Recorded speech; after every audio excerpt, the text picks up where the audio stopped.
Online branding is easy. Make a logo, decide on colors, and you're all set. Really? Well, that's the first mistake. Mistake number one, right? Now, what are common mistakes we make while creating online branding for our client businesses? Angela Merzib is here to share all the good stuff related to branding and mistakes that we often make but yet don't realize. So let's welcome Angela on the show and get started. Hi, Angela. How are you? Hi, Devinder. Great. How are you doing? I am doing good. So before we get on with branding mistakes, well, we creative people don't admit we make mistakes, but yet we do make mistakes. So before we get on to that territory of mistakes, why don't you give a quick introduction about your online life? Yeah, absolutely. So I am the owner of Be Bold, which is a branding agency. Mm-hmm. And we build bold, talk aboutable brands for high achieving boss moms. So female-led business owners and moms who are business owners. I saw a need to help moms create a unique brand that uses their superpowers so they can leverage that to create a great presence for their brand online and to be a springboard for the change they want to make in the world with their business. Awesome. So as I just mentioned, I'm sure you've also encountered this kind of a thing, like make a logo, decide on colors. Hey, your branding is done. Even a lot of clients that probably come to you even in early days or even today, like they just know about these two things. And guess what? This is a common perception, like branding is all about logo and colors. How wrong is this perception? Yeah, the word brand has been thrown around and it has a lot of definitions that are, some are right, some are wrong, but you're right about that. Your brand isn't just your logo. So your logo, it's an important element of your brand, but it's just one thing. It's the visual expression of your brand. So when we talk about your brand, it is more about who you are. So your business is what you do. Your brand is who you are. It's your personality. It's your values. It's that deeper stuff about your business. So I believe it was Jeff Bezos. He had a great expression about this. He said, your brand is what people say about you when you're not in the room. So it's your reputation. And if you don't take care to craft that reputation yourself, other people are doing it for you. So you need to take the reins on that and craft your reputation and craft what position do you want to hold in the marketplace, right? What do you want people to think about you when they think about your brand? And what feeling do you want to leave people with? So I like to talk about a brand like a person. So we want to humanize your company because people connect with people and not cold corporations, right? So we want to humanize your brand and bring out a personality. So if you think of a person, they have values, they have how they dress, they have, what interests do they have? They have personalities. How do they talk? This is all unique to people, and it's the same goes for brands. You have that unique stuff about you too. So let's bring that out. We're not creating anything that's false. We're just finding what's there and amplifying that and sharing that with the world. And then hopefully you attract the kind of people that will be attracted to your same values and personality. Cool. So here we are focusing more on, online branding, the website, where the website is the centerpiece of everything. Now, in the prep sheet, you mentioned this very thing, count the I/U ratio. Now, this is kind of interesting for me. Like I kind of understand this, but I'll still want to know what you mean by this word. Right. And what I mean by that, so when we build a website, the number one mistake that we make is we focus in on ourselves. So we make ourselves the hero of the journey when we should actually be making the customer the hero of the journey, because it's their problem that you're trying to solve. You're the guide to solving their problem. So we need to make it more about them, focused on them, not so much us. We're really good at talking about ourselves because we're in our business and we do it every day, right? So it's really easy to talk about what we do, but we need to flip it and we need to look at our business from our customer's perspective. So how do they see us when they land on our webpage? What's going to make them stay there? What's going to hold their attention? And it's, if you've got their problem, if you know what their problem is, and you state that very clearly and state, what is your problem? How do I solve that problem for you? What are you going to get? You want to make that very clear. So on your website, you don't want to be talking about yourself constantly. So that's, you keep talking about your credentials and your, how many great things you've done. That's really not the place for it. Your landing page is not the place for it. That can go on your about page. What the customer wants to know is, am I in the right place? Am I going to get my problem solved? Is my pain going to be addressed?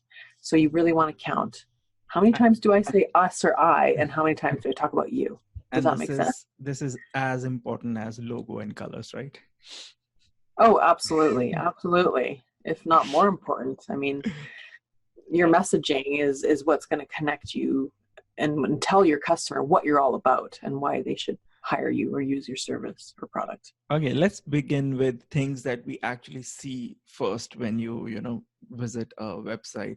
One thing that is very common, especially when a website is made by someone who is new to the design world, or actually hasn't studied design as a design and just grabbing one element from here there. I like this section, so let's add a background image to this section, and add bunch of colors. Hey, make a one button bigger, this one let's make it smaller. Now brand, this visual inconsistency, I see a lot now, because now we have page builders and all that stuff, which makes things easy. So people mash up 2-3 templates and the website is done. But the Right. whole visual flow is actually lost, because the design hasn't been done from the ground up. It's just they've grabbed few elements from here and there. Yeah, you're right. So not only that, and I'll talk about that, but inconsistent, your website might be inconsistent with the other kinds of marketing you're putting out there too. So people don't recognize you. Like, imagine if your friend always, changed their face every time you saw them, right? You wouldn't recognize them. So I like to always go back to the human example, but you're right.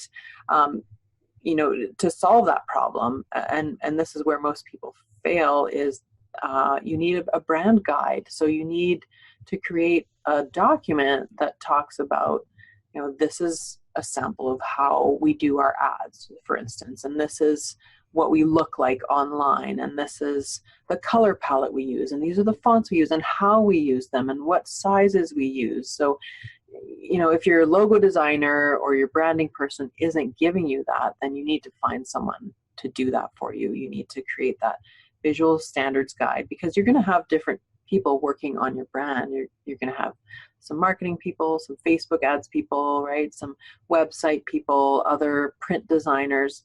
They've all got to be on the same page, and they've got to know what are the parameters we're working with here.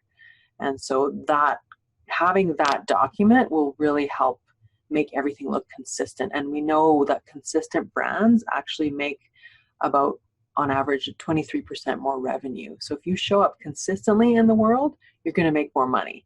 And isn't that what we all want to be doing? See, if we start, saying this, just like you mentioned, that branding which is consistent or done properly makes more money, more people will jump onto it. But I think no one advertises this. No. And it's, I mean, there's articles written about it, and there's studies done to show that it's true. Brands that follow, their visual standards. I mean, just think about the big brands. Like, you could cover up the logo. That's the true test. Like, you could cover up an Apple ad, a logo on the Apple ad, and you would know it's Apple, right? Yeah. By the font, by the look of the photography, right? You would know. That's what you want for your own brand. You don't have to be a big multi-billion-dollar brand to do this. You just have to start from the beginning and lay that foundation so that you have that moving forward. Okay. Not just, we discussed one thing that results in mashed up branding is like a design created by a non-designer or someone who has not studied design.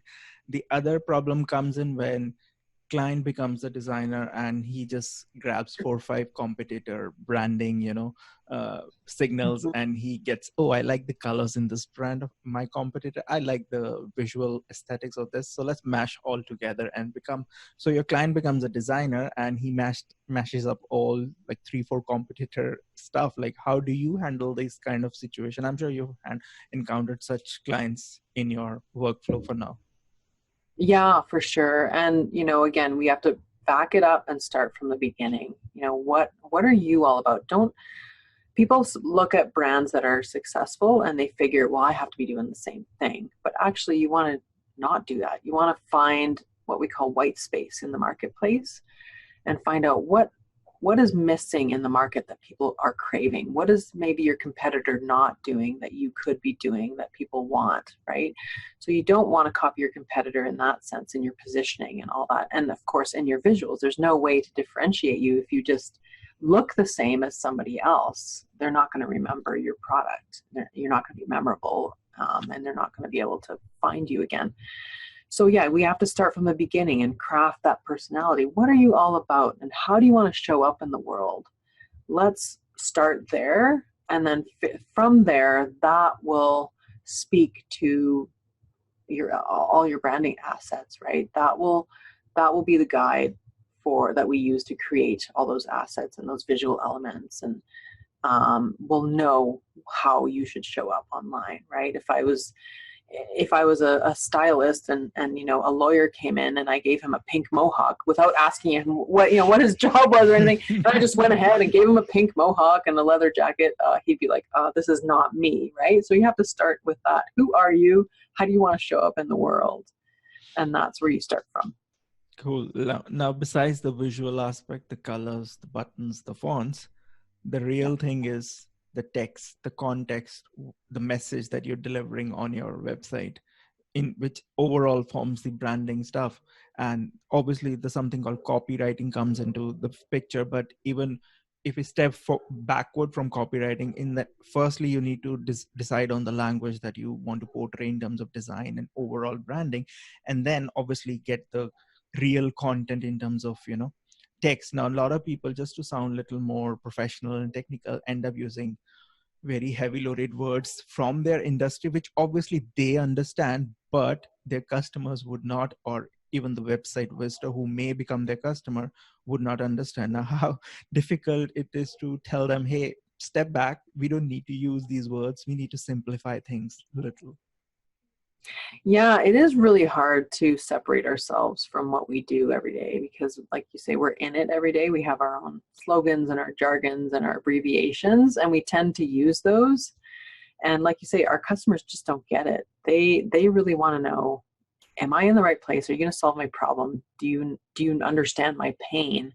So again, it's taking that step back, and a good exercise to do for this is to craft your customer avatar. What are they saying when when they're coming to you? What are they searching for when they're doing that search online on Google for your brand? What is that phrase that they're putting in? Use their words. They're going to feel like when they land on your homepage that, oh my gosh, you're in my head, like you totally know what I'm thinking, and yeah, you must be the right person for me because you're speaking my language. So we really want to take a step outside of our business and again, like face our business and look at our business through our clients' eyes. We always constantly want to be doing that. Yeah, because I've seen a few websites where the main hero section of the homepage, like I saw one and the client came to me for refresh, and the hero section didn't have any headline, any call to action button. It had a slider with few images, and every image was showing the testimonial. And I said, why are you showing this in the front of your page, which is the prime location? He said, this is the main thing. I want to tell people what other people think about my business. And I said, you're telling them what they think about their business, but first you need to tell them what your business all about is. Yeah. What are you? Like, where am I even? It's like, imagine if you were taking a trip to Florida and there was no road signs, how do you know you're on the right path? How do you know you're navigating to the right spot? Yeah, some people just don't have those headlines or call to action, and some who have it would not make sense. That would make sense to them in their technical, geeky, jargonish language, but not to the people. So what are a few do's and don'ts to write headlines that actually work, or I should say actually convert?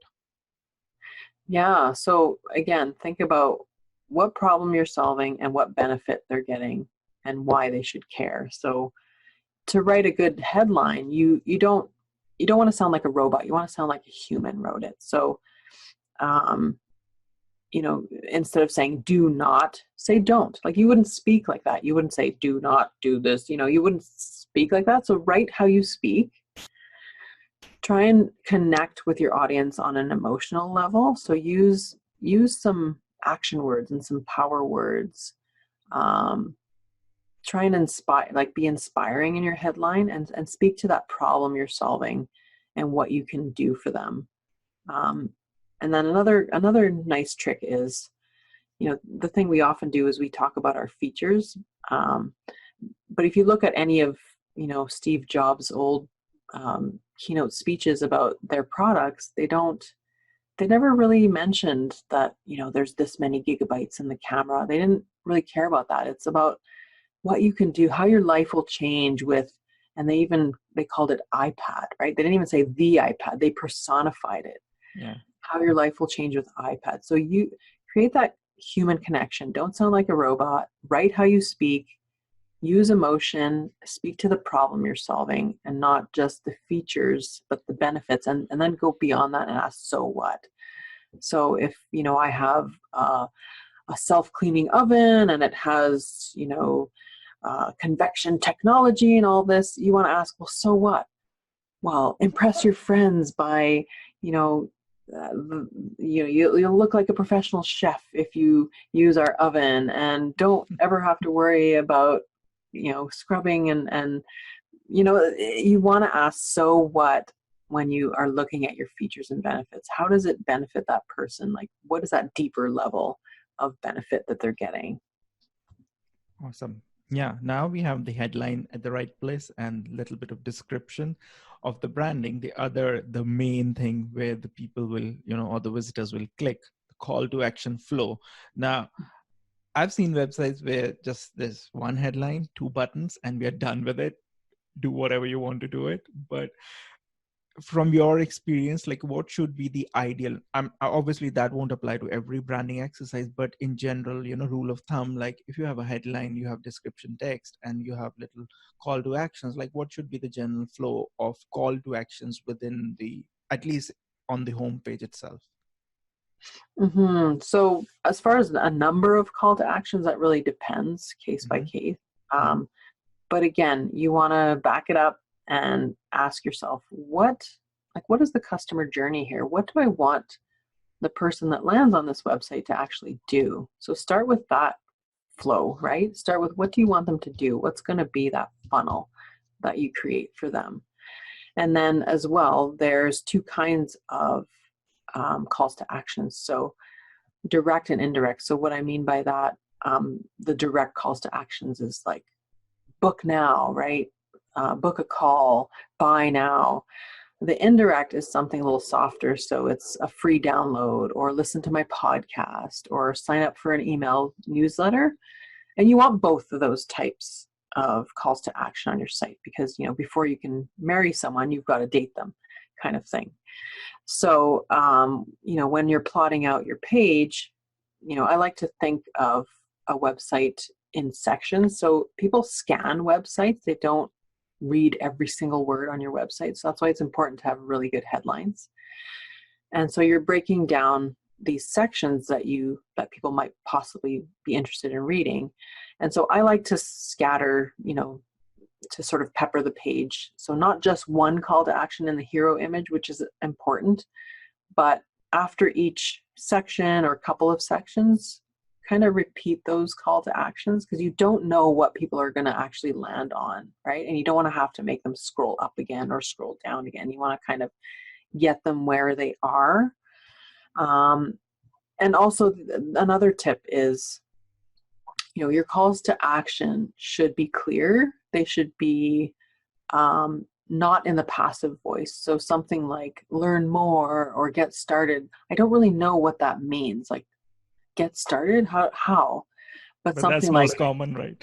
yeah, it is, but it's too passive. Like you wouldn't go to some, like in your speech, you wouldn't go, okay, get started. Like you'd be like, okay, let's book a call, right? Let's download this ebook, right? Tell them what they're getting and what action you actually want them to take. It's more direct and they know what they're getting and they're more likely to take that action. And how do you spice this up with using proper images, or, using images that don't just cover the page and cover the visual, eye of the visitor and not actually show the headlines and actual text or even buttons? You mean the text behind the headlines? Is that what you're saying? And how do you couple the text and buttons with images and other visual elements like videos, images, and these days we use vectors a lot, illustrations? Yeah, well, anything you use, you want to, make sure there's enough contrast there so you can read the text, obviously, and that it makes sense in context, right? So whatever you're talking about. I like to, if possible, I like to not use stock photography if you have actual photos, right, of your clients. Like people are smart, and we're an educated society these days. We understand what the difference between a stock photo and an actual photo of your customers. So if you have the budget, work with a photographer and get some actual photos of your place or your people. And that's another tip. It's like you want to create that emotional connection with your clients, and nothing does that better than featuring images of people in pictures. So having your building there as the first thing people see on your hero image, not really going to cut it. But if you show, happy customers working with you and the results, the outcome of working with you, those we're going to connect a lot better. So that's my tips for imagery. Yeah, and you mentioned that use real images, but guess what? Most websites still use stock photos, and stock I websites are know. They're bustling. so easy to get a hold of, and it's hard to do your hair up and get all done up for a photo shoot, right? That's intensive. So I But there, understand. but there are clients who understand that. Like I have few clients, and I said, you run an office, and there are people in the office. Just take your phone and click few photos, and we'll mash it up and clean up on in Photoshop, and make them Yeah, look good. totally. As long as there's good lighting and contrast, and there's they're not blurry, then lots can be done with even phone photos these days. Yeah. Now, design is a very subjective topic. Everyone has their own perception. Like you as a designer would think of designing a specific website for a specific business in your way, but the person who is the business owner would have the different perception, and you need to match your perception, and you need to find a common ground between your thinking, which obviously is supported by design foundations and fundamentals, whereas client is it's supported by the competition, the just to have more sales, sell more products and services. So how do you match this? Like how do you find a common ground so both are happy? Yeah, that's a great question. And historically, the agency and client relationship was really a one-way street. It was a one-way communication. Like, so the client would put out an RFP, and so the agency would go into their bubble and respond to that RFP, and then the client would look at it and go yay or nay, and then send more feedback. So there was never any discussion, right? And with my clients, I like to facilitate that, a discussion, and that I'm a partner with your business, and let's figure this out together. I know the branding side, yes, but your industry and your business. So let's merge those two worlds together. Let's have a discussion and talk about, how do you want to show up in the world, and what's the solution there? And when we do this discovery process with the clients about, what's your brand personality, and what are your values, and who is your core audience, and what do they value, and what are they looking for from you? When we flesh that all out, it's really easy. It's amazing the difference that makes in then creating the visual assets. You get a higher fidelity product from that, because you can look at an ad or a logo and know, okay, we defined ourselves as bold, fun, enthusiastic. I think this needs to be bolder and funner, right? So you're not saying, well, I'm looking at it and I don't like it, but I don't know why. You have no parameters if you don't define your brand first. So that's the nice part about defining your brand, having that discovery process in place first before creating any assets. You have a measuring stick to use. Curious, like in your discovery process, like nowadays, like earlier, not many people used to do video calls. They would maximum do audio calls and stuff. But now, do you do video with one-to-one with the client or with the person who is responsible for building the website in their company? Yeah, so we start everything off with either in person or like what we're doing right now on Zoom, video conference discovery call. Mm-hmm. So we build the brand that way. So everybody is on the call. It's interactive. I'm asking questions. I'm gathering insights, and we're working out how you want to show up. Your messaging and your everything, your positioning on a call. And then at the end of that, everyone, the company gets a guide, like a brand playbook. Mm-hmm. that showcases all of that. But sorry, what was your original question? How do I communicate with them? Like, do you prefer doing video calls to understand the basic requirements in the beginning of the project?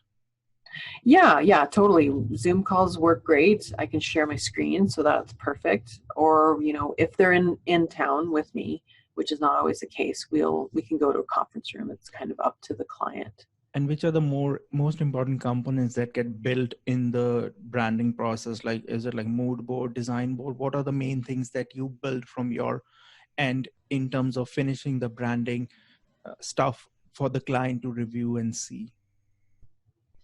So the discovery process yields the brand personality, mm-hmm. messaging, the customer profile, customer journey.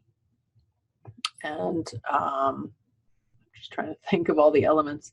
Those are the basic elements. And then from that, we create what I call a brand board, which is like a style guide. It's like a curated piece where, we put together some images and colors and fonts and patterns that represent your visual. It's almost like doing those, cut and paste vision boards kind of thing.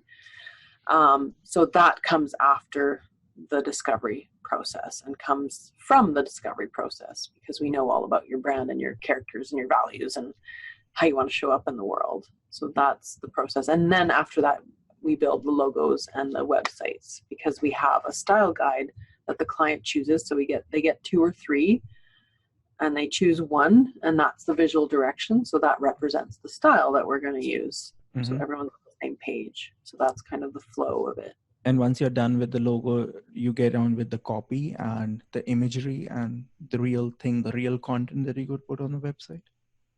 Mm-hmm. So after if they want to do a logo, not every client wants to redo their logo if they already have one. But yeah, after the logo would be, the imagery. If they want a photo shoot, which we typically advise them to do for the website, and then, comes the wireframing and all that, and then building of the website as well after that. But yeah, always start with, that visual mood board. What is your design going to look like? And, how are we going to represent you in everything that we're doing? Awesome. Now we've discussed a lot of design and branding mistakes. So did we miss any? I'm trying to think. That's a lot. That's a lot for your people to digest right now. I'm sure there are some. But we'll have to circle back to next time. Every developer thinks he or she is a designer. So I know it's tough. You know, And we all want to be great at everything, but we can't all be great at everything. and So these days, even designers can become developers thanks to I a lot know. of tools. So the lines I are know. blurred in a big way. Like everyone is an expert at everything here. Oh, I stick to my lane. I am not a developer for sure. So I tried and I didn't like it. So I'm going to stick to my creative path here. I like it. Awesome. So let's switch gears and talk about your toolbox. So what are your current 5 favorite tools that power your online business? Yeah, so I was trying to think what I use the most. So recently I found an application called Later. It's a scheduling tool for Instagram. It's really great. I love it because I'm a They're little bit they're Instagram very, challenged. and they're very few for Instagram because Oh, is that right? most tools don't work with Instagram, the scheduling tools. Yeah, so this one's great. I can even do it. I'm not really that techie of a person.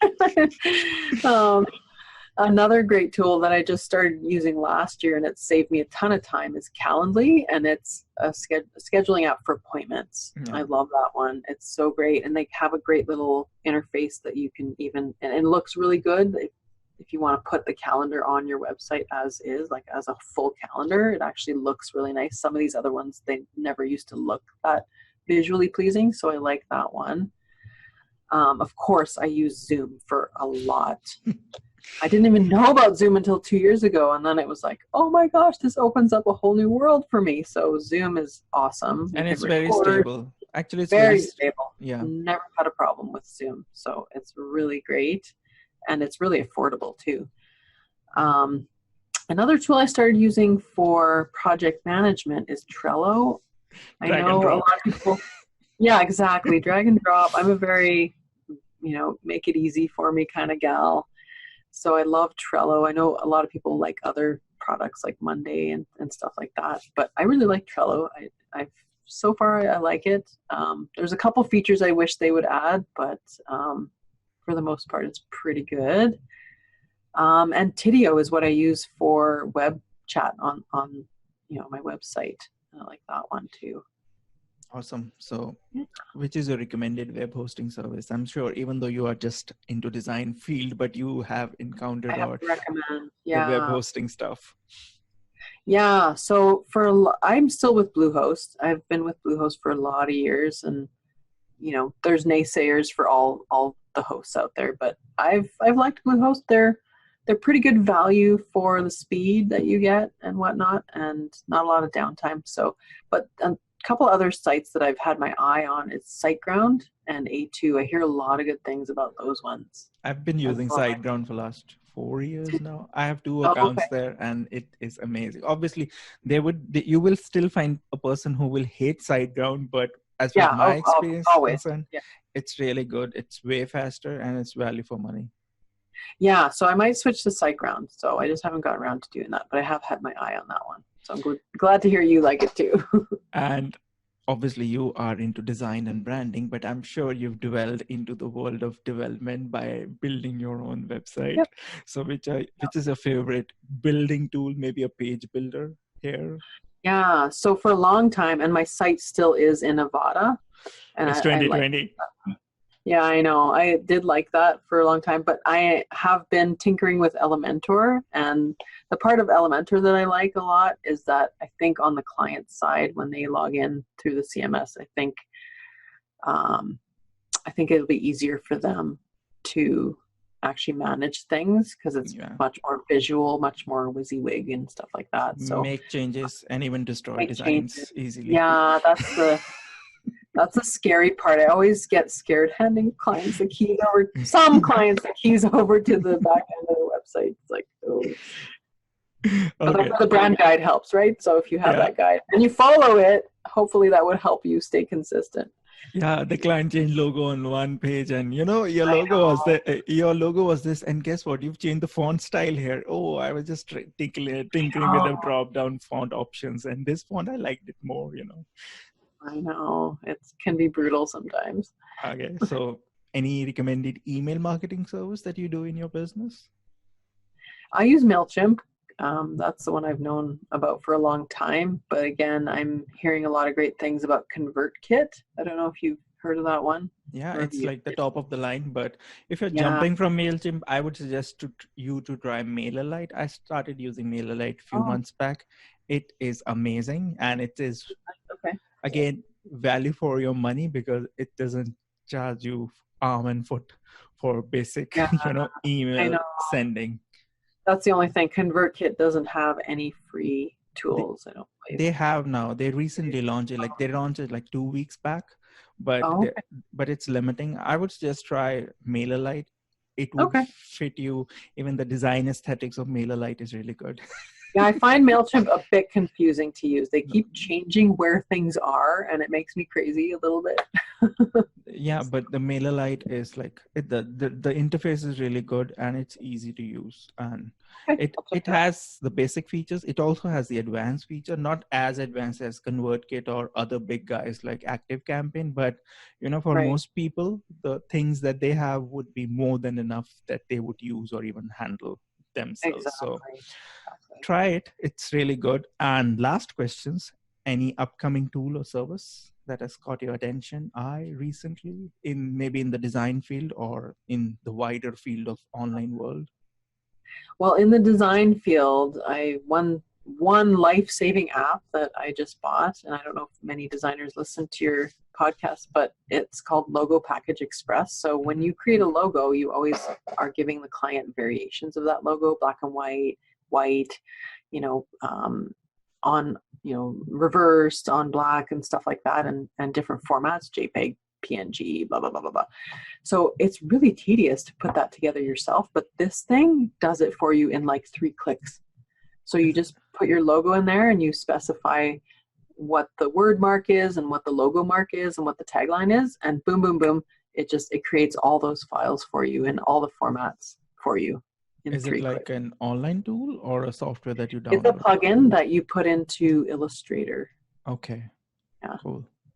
Yeah, it's amazing. It So it, saves me so much time. So much time. awesome. So before we wrap this episode, where can people find you and what can you help people with?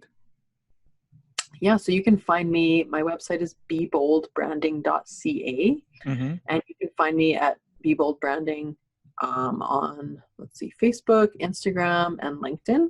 Same handle everywhere. And if you want to help standing out in your industry and creating a talk aboutable brand, that's me. I'm your gal. And make less branding mistakes, right? Branding mistakes. That's right. I can totally help with that too. Yeah. I was thinking we should recap the branding mistake. Probably we wouldn't, because I'll recap them in the blog post of the podcast. Oh, okay. Sure. Okay, Angela, thank you so much for your time. It was Yeah. amazing talking to you. Have a good day. You too. Thanks, Devinder.